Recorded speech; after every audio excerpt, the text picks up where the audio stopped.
우리에게 주신 하나님의 말씀은 호세아 6장 1절에서 3절 말씀입니다. 오라 우리가 여호와께로 돌아가자. 여호와께서 우리를 찢으셨으나 도로 낫게 하실 것이요 우리를 치셨으나 싸매어 주실 것임이라. 여호와께서 이틀 후에 우리를 살리시며 셋째 날에 우리를 일으키시리니 우리가 그의 앞에서 살리라. 그러므로 우리가 여호와를 알자. 힘써 여호와를 알자. 그의 나타나심은 새벽빛같이 어김없나니 비와 같이 땅을 적시는 늦은 비와 같이 우리에게 임하시리라 하니라. 오늘 이 말씀에 많은 은혜 받으시기 바랍니다.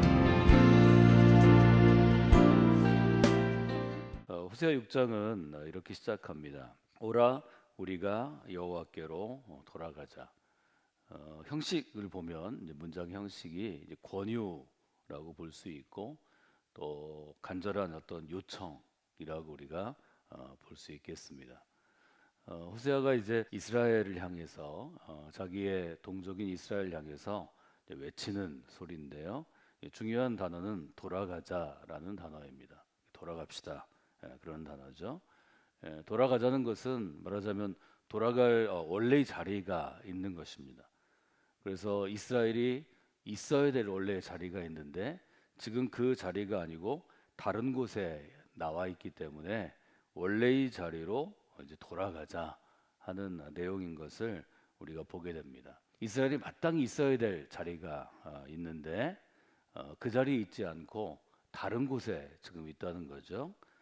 흔히 성경이 얘기하는 것처럼 이스라엘은 하나님을 알아가는 자리에 있어야 하는데 또 하나님께서 이제 허락하신 곳에 있어야 하는데 지금 이스라엘이 호세아 시대의 이스라엘이 하나님을 알아가는 자리에 있는 것이 아니라 오히려 세상을 알아가는 자리에 있다. 우리가 이렇게 좀 상징적으로 해석해 보면 좋을 것 같습니다. 지금 우리가 어디에 서 있는가? 호세아 시대 호세아의 여호와께로 돌아가자는 호소 앞에서 우리가 볼 수 있는 것은 우리가 하나님을 알아가는 자리에 서 있는지 아니면 세상을 더 잘 알아가는 자리에 서 있는지 한번 우리가 돌아갈 필요가 있다 하는 것을 한번 생각해 보시면 좋을 것 같습니다. 돌아오라라는 단어하고 이 단어를 생각할 때 우리가 동시에 같은 의미로 이 돌아오라 하고 대꾸가 되는 단어는 벗어나 있다 이렇게 한번 표현하면 좋을 것 같습니다. 원래 있어야 될 자리가 있는데 그 자리에 있지 아니하고 원래 있어야 될 자리에서 여기 벗어나 있는 것입니다. 지금 이스라엘이 있는 자리가 원래 반드시 있어야 될 자리에 있지 않고 다른 곳에 있다. 우리가 이렇게 볼 수 있습니다. 성경에서 죄라고 하는 의미는 하나님의 백성이 마땅히 있어야 될 자리가 있는데 그 자리에 있지 않고 이렇게 벗어나서 다른 자리에 있으면 그것이 죄라고 하는 것이다 하는 것을 우리가 돌아볼 수 있습니다. 우리는 그리스도의 사람들입니다. 마땅히 하나님께서 그리스도를 통해서 복 있는 길로 우리를 인도하시고 의로운 길로 인도하시고 겸손하게 세상을 섬기는 온유한 길로 인도하시는데 우리가 그 길에서 그 자리에 있는지 아니면 길에서 벗어나서 벗어나 있는지 한번 돌아봐야 할 것입니다. 그러므로 복 있는 사람은 마땅히 있어야 될 곳에서 하나님의 백성이 있어야 될 곳에서 벗어나지 아니한 사람들입니다. 오늘 하루 여러분들이 서 있는 그 자리가 또 여러분들이 걸어가는 그 길이 여러분이 앉아 있는 그 자리가 마땅히 그리스도의 사람들이 서 있고 앉아 있고 있어야 될 자리에 벗어나지 않고 있는 분들이 되시기를 주님의 이름으로 부탁을 드립니다. 제가 죄를 설명할 때 하마르티아라는 단어 자체가 예를 들어서 하나님께서 활에 화살을 매겨서 화살을 쏘셨는데 화살을 쏘는 목표점이 있죠. 제가 쓰는 말 중에 타깃이라는 영어 단어를 쓰는데 동그랗게 있는 관역이 있습니다. 말하자면 하나님께서 내 인생을 화살 삼아서 그 관역을 향해 쏘셨는데 이 화살이 날아가서 관역을 향하여 날아가면 그것은 우리가 하나님의 뜻에 맞게 의롭게 살아가는 것입니다. 근데 어떤 연유로 바람이 불든지 아니면 화살에 문제가 있든지 관역을 벗어나서 옆으로 떨어지면 그것이 죄라는 의미를 설명할 수 있는 가장 좋은 것이다 하는 것을 여러분에게 시편 설명하면서 제가 설명해 드린 적이 있습니다. 그 점을 마음 가운데 두시고 우리의 신앙생활이라는 것은 마땅히 하나님이 우리를 두신 자리 혹은 하나님이 우리를 있으라고 명령하신 자리에서 벗어나지 않는 것이다. 이렇게 여러분들이 생각해 보시면 좋을 것 같습니다. 저 두 가지 단어를 말씀드렸습니다. 1절에서 돌아가자라는 단어, 돌아오다라는 단어와 벗어나 있다라는 단어를 우리가 함께 설명해서 볼 수 있었습니다. 호세아의 시대를 좀 생각해 볼 필요가 있는데요. 왜 하나님께서 호세아의 시대 이스라엘 사람들에게 여호와께로 돌아가자 이렇게 권유했는지를 돌아볼 필요가 있습니다. 호세아의 시대는 북왕국 시대, 이스라엘이 이제 북왕국과 남유다, 남왕국으로 갈려지는데 북왕국의 여로보암이 왕이 될 때부터 시작해서 722년부터 21년 사이에 먼저 북왕국이 멸망하는데 북왕국이 패망할 때까지입니다. 이때 이 시대는 어떤 시대인가 하면 기원전 BC로 하면 8세기 후반인데요. 당시에 이스라엘은 주변에 아랍 국가가 있는데 그 당시에 주변 국가가 아람입니다. 여러분 잘 아시는 강대국 중에 하나가 이스라엘에서 떨어져 있지만 아수르가 있을 때입니다. 그러니까 북왕국 안에 어떤 두 그룹이 있었는가 하면 가까운 이웃인 아람과 좀 좋은 외교 관계를 갖자 그런 그룹이 있고 한 그룹은 아수르가 지금 강대국이니까 이 아수르와 외교 관계를 갖자 하는 이 두 그룹이 나눠져 있었습니다. 근데 여로보암은 아람 왕국과의 관계를 정리하고 좀 떨어져 있는 아수르와 동맹을 맺어서 그들의 도움으로 더 강력하고 이제 부유한 나라를 만들어 갔는데 여로보암 이후로부터 계속 서로 죽고 죽이는 왕위의 찬탈 과정이 있습니다.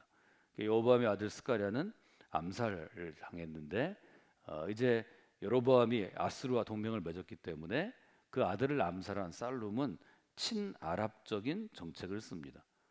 또 이 살룸은 무니엠에게 암살을 당하는데 무나엠은 아수르에 가까운 정책을 쓰고 이렇게 왔다 갔다 한다는 거죠. 말하자면 아람에 가까울 것이냐 아수르에 가까울 것이냐 왔다 갔다 하다가 결국은 아수르가 군대를 이끌고 공격해서 이스라엘 정권을 제압합니다. 그래서 북왕국이 이제 멸망하게 되는 거죠. 이 과정이 굉장히 혼란스러웠습니다. 호세아서는 이처럼 왕권이 안정되지 않고 계속해서 어려움이 있고 또 아수르가 쳐들어와서 북왕국이 멸망되는 이 상황 가운데에 대한 일종의 신앙적인 답변이라고 볼 수 있습니다. 많은 사람들이 물어보지 않았겠어요? 하나님의 백성인 우리가 왜 하나님께서 세우신 이 나라가 이처럼 혼란과 갈등이 끊이지 않습니까? 호세아를 통해서 하나님께서 주시는 말씀은 이스라엘이 마땅히 있어야 할 자리, 즉 신앙의 자리에 있지 아니하고 그 자리에서 벗어났기 때문에 이런 어려움이 있다고 분명하게 말씀해 주십니다. 마음의 정원을 우리가 나누면서 여러분에게 계속해서 강조한 단어가 어떤 것인지 지난 한 주간 제가 살펴보니까 열매를 맺을 때까지였습니다. 여러분이 신앙생활을 시작하신 것은 여러분이 돌아보면 믿는 부모 밑에서 태어나셨든지 아니면 누가 나를 전도했든지 혹은 내 마음에 아주 내가 배우고 싶은 사람, 본받고 싶은 사람이 그리스도인이었기 때문에 여러분이 신앙생활을 시작할 수 있습니다. 그 시작하는 동기나 시작점은 여러 가지 있을 수 있습니다. 여러분이 일단 신앙생활을 시작하시면 하나님께서 택하신 믿음의 사람으로 살아가시면 이 믿음의 사람이 마땅히 서 있어야 될 자리를 주님 앞에 가는 그날까지 주님 오실 때까지 열매 맺을 때까지 지키셔야 합니다. 그렇지 않으면 믿는 이유의 삶 가운데 수많은 갈등과 혼란이 여러분을 넘어뜨리고 어렵게 합니다. 여러분들이 저 복 있게 사시는 길, 행복하게 사시는 길은 복 있는 사람의 자리에 서 있는 것입니다. 하나님의 백성이 마땅히 서 있어야 될 자리에 서 있는 것입니다. 그리스도인으로 살아가시는 것입니다. 이 원칙을 여러분 놓치시면 안 됩니다. 일단 그리스도인이 된 다음에는 다른 길을 돌아보실 필요가 없습니다. 하나님이 나를 선택해 주셨습니다. 하나님이 나를 불러주셨습니다. 그러면 내게 주어진 이 믿음의 길을 최선을 다해서 날마다 계속해서 열매 맺을 때까지 걸어가는 것이 가장 좋은 길입니다. 여러분이 믿음의 확신과 믿음의 결단을 다시 한번 하시면 좋겠습니다. 이제 벗어난 이스라엘을 향해서 호세아는 뭐라고 그러죠? 여호와께 돌아와야 합니다. 이렇게 아주 분명하게 단언합니다. 호세아 시대 이스라엘 사람들이 여호와 하나님도 섬기고 겸하여 가나안 종교도 섬겼는데 가나안 종교의 대표적인 것이 우리가 바알 숭배 신앙입니다. 맞으면 바알을 섬기던 신앙에서 그것을 끊어버리고 여호와께로 돌아오라는 것입니다. 1절 하반절에 보면 오라 우리가 여호와께로 돌아가자. 그 다음에 어떻게 되어 있죠? 여호와께서 우리를 찢으셨으나 도로 낫게 하실 것이요 여호와께서 우리를 치셨으나 싸매어 주실 것입니다. 이 당시에 이스라엘 백성들이 겪었던 갈등과 어려움을 하나님이 우리를 찢으셨다 이렇게 표현합니다. 살갗을 찢으셨다 이렇게 표현하는 거죠. 우리를 치셨다. 치셨다는 얘기는 주로 채찍과 같은 것으로 치는 것입니다. 몽둥이와 같은 것으로 이제 가축을 치는 것처럼 치는 것입니다. 우리를 치셨으나 싸매어 주실 것이라. 말하자면 찢으시고 치신 것은 그들이 겪었던 어떤 어려움일 수 있고 시련일 수 있고 또 흔히 구약에서 표현한 것처럼 심판일 수도 있습니다. 또 일반적인 우리가 겪는 재앙이나 재난일 수도 있습니다. 어떤 것이든 하나님께로 돌아가면 찢어진 부위를 하나님이 꿰매어 주실 것이요 낫게 하실 것이요 치신 부위를 싸매어 주실 것입니다. 이 기능을 여러분이 잘 보셔야 합니다. 하나님의 목적은 우리를 찢으시거나 치시는 데 있지 않습니다. 찢어진 피부를 하나님께서 꿰매어서 서로 붙게 하시고 낫게 하시고 하나님께서 우리를 치셔서 터진 부위를 아주 천으로 붕대로 싸매어서 낫게 해주시는 데 있다는 것입니다. 그래서 우리가 여러 가지 혼란을 겪죠. 예를 들면 코로나 바이러스로 인한 혼란을 전 세계가 지금 겪고 있습니다. 뭐 어떤 연유로 생겨서 어떤 나라에서 어떤 짐승에 생겼든 그거는 과학적으로 규명해서 백신을 만들거나 치료약을 만들기 위한 것이고 이 사회적인 재난, 전 세계의 재난에서 우리가 생각할 것은 우리의 자리를 돌아보는 것입니다. 하나님, 코로나 바이러스가 우리를 어렵게 합니다. 우리 자리를 돌아봅니다. 우리 교회가 또 우리 가정이 제 자신이 한국 교회가 마땅히 있어야 될 자리에서 벗어나 있을 때 하나님은 이런 재난이나 어려움을 통해서 우리를 깨우시는 것을 제가 압니다. 하나님 제가 마땅히 있어야 할 자리로 돌아가겠습니다. 마땅히 있어야 할 자리로 돌아갈 때 하나님께서 찢어진 우리의 부분들을 꿰매어서 낫게 하시고 우리의 터진 부분들, 치신 부분들을 싸매어 주실 것을 원합니다. 이것은 우리의 기도의 제목이 되어야 할 것입니다. 그럼 우리가 하나님께로 돌아갈 때 어떤 일이 일어날까요? 하나님께로 돌아갔을 때 하나님께서는 우리를 어떻게 해주실까요? 2절은 너무 명확하게 쓰여 있죠. 여호와께서 이틀 후에 우리를 살리시며 하나님께로 돌아가면 하나님께서 우리에게 살리신다는 거죠. 여기 살린다는 것은 무엇인가 하면 생명을 주시다 이런 뜻입니다. 살린다는 것은 생명의 기운을 불어넣으시다 그런 뜻입니다. 여호와께서 우리를 살리시는 것입니다. 하나님께로 돌아가면 그 사람이 얼마나 벗어나 있든지 그 사람이 벗어나 있는 것이 얼마나 그 상황이 나쁘든지 돌아오면 하나님이 우리를 살려주신다는 것입니다. 이튿날에 살리시고 셋째 날에 우리를 일으키시리니 일으키신다는 것은 어떤 걸 의미하나요? 이제는 찢어진 곳이 낫게 되고 치신 곳이 터진 곳이 싸매어져서 건강하게 회복되어서 마땅히 우리가 해야 될 일을 할 수 있게 된다는 거죠. 셋째 날 우리를 일으키신다는 거죠. 그래서 여러분들이 그렇게 기도하셔야 합니다. 하나님 우리가 하나님께로 돌아왔습니다. 우리에게 생명 주시길 원합니다. 우리를 살려주시길 원합니다. 우리를 일으켜 세워주시길 원합니다. 여기 보면 일으켜 세워주신 날이 몇째 날이죠? 셋째 날입니다. 이 셋째 날이 그대로 예수님의 십자가 사건과 무덤에 갇히셨다가 무덤에 머물러 계시다가 사흘 만에 부활하신 사건과 연결되는 부분이 있는 것을 우리가 보게 됩니다. 이튿날 셋째 날 하는 것은 출애굽 사건 가운데 시내산에서 언약을 받을 때 모세와 이스라엘 백성에게 일어났던 일들입니다. 이것은 출애굽기와 민수기에 잘 드러나 있습니다. 그럼 우리가 여호와께로 돌아가기 위해서는 어떻게 해야 되는가? 이 점을 한 번 더 돌아봐야 되겠죠?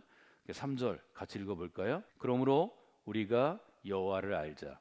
힘써 여호와를 알자. 그의 나타나심은 새벽 빛같이 어김없나니 비와 같이 땅을 적시는 늦은 비와 같이 우리에게 임하시리라 하니라. 하나님께로 돌아가는 것을 위해서 우리가 어떻게 해야 되는가? 호세아는 분명히 얘기합니다. 여호와를 알자. 여호와 하나님을 아는 것이 중요하다는 거죠. 우리가 아는 것 하면 머리로만 아는 것을 먼저 생각하기 쉽습니다. 뭘 좀 책을 읽어야, 뭘 좀 들어야, 뭘 공부를 해야 안다고 생각합니다. 그런데 구약에서 말하는 안다는 것은 머리로 아는 것이 아니라 온몸으로 알아가는 것이다. 우리가 이렇게 이해하는 것이 좋다고 말씀을 드렸습니다. 머리뿐 아니라 우리의 가슴으로, 우리의 손으로, 우리의 발로, 온 몸으로 알아가는 거죠. 이 알아가는 것에 대해서 초기의 교회 공동체는 이런 표현을 했죠. 여러분 잘 아시는 에베소서의 표현입니다. 그가 어떤 사람은 사도로, 어떤 사람은 선지자로, 어떤 사람은 복음 전하는 자로, 어떤 사람은 목사와 교사로 삼으셨으니 이는 성도를 온전하게 하며, 첫 번째 것이고, 두 번째 봉사의 일을 하게 하며, 세 번째 그리스도의 몸을 세우려 하심이라. 성도가 온전하게 된다는 것은 뭘 의미하는가 하면 13절, 우리가 다 하나님의 아들을 믿는 것과 아는 일에 하나가 되어 온전한 사람을 이루어. 여기도 보면 하나님의 아들 예수 그리스도를 믿는 것과 아는 것에 하나가 되어서 우리가 온전한 사람이 되어 그리스도의 장성한 분량이 충만한 데까지 이르게 될 것이니 이는 우리가 이제부터 어린아이가 되지 아니하고 말하자면 온전한 사람이 돼서 사람의 속임수와 간사한 유혹에 빠져 또 교훈의 풍조에 밀려서 유동치 않게 하려 함이라. 에베소의 말씀은 아주 우리에게 큰 의미를 주는 것을 우리가 보게 됩니다. 하나님께로 돌아간다는 것은 곧 하나님을 잘 아는 것입니다. 여호와를 잘 알고 여호와를 온몸으로 체험하며 살아가는 것입니다. 그래서 우리가 하나님을 아는 이 알을 통하여서 하나님께로 돌아가는 일들을 우리가 분명하게 할 수 있다는 것을 다시 한번 보게 됩니다. 우리가 어떤 생물을 볼 때 우리가 마음의 정원이라는 측면에서 보면 예를 들어 꽃이 정원 가운데 심어져 있으면 눈으로 보이는 것은 겉으로 표현한 꽃입니다. 우리가 눈으로 보이는 것은 화사한 꽃의 모습이지만 이 꽃의 모습은 한 2주쯤 갈 것이고 이 꽃의 모습을 위해서 일한 것은 사실은 뿌리로부터죠. 여호와를 안다는 것은 눈에 보이는 꽃을 아는 것이 아닙니다. 보이지 않는 마음의 정원으로부터 심어진 씨앗으로부터 시작되어 발아하고 자라난 뿌리부터 알아가는 것입니다.